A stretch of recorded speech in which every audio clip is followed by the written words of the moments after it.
Bonjour à tous, voici une petite vidéo pour vous parler de fonctions et de leur représentation sur un graphique par une courbe, et notamment de la lecture d'abscisse ou d'antécédent.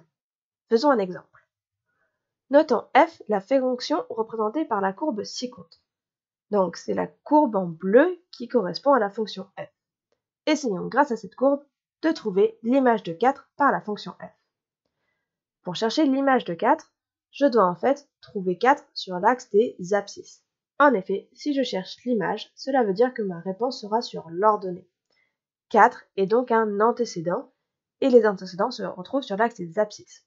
Un petit moyen mémotechnique pour s'en souvenir, c'est que antécédent et abscisse commencent tous les deux par A. Donc je vais aller trouver le 4 sur l'axe des abscisses, c'est-à-dire sur l'axe horizontal.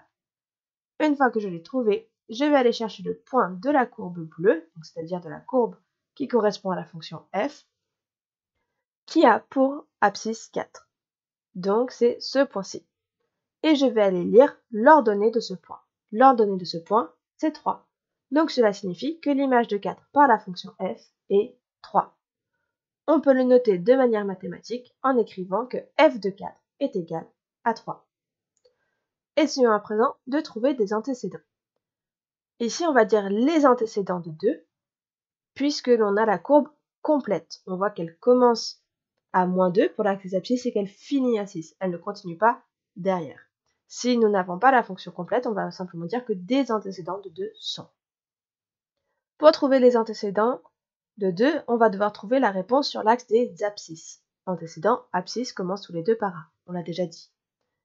Et donc le 2 ne va pas se trouver sur l'axe des abscisses, mais il va se trouver sur l'axe des ordonnées, c'est-à-dire l'axe vertical. Je prends donc le 2 sur l'axe des verticales, et je vais aller chercher tous les points de la courbe bleue qui ont 2 pour ordonnée. Ici, il y en a 3. Le premier, je vais pouvoir lire son abscisse. Alors ici, on est sur une lecture approximative. On n'a pas une réponse exacte.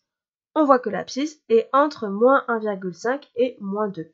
On va dire par exemple que c'est environ moins 1,8.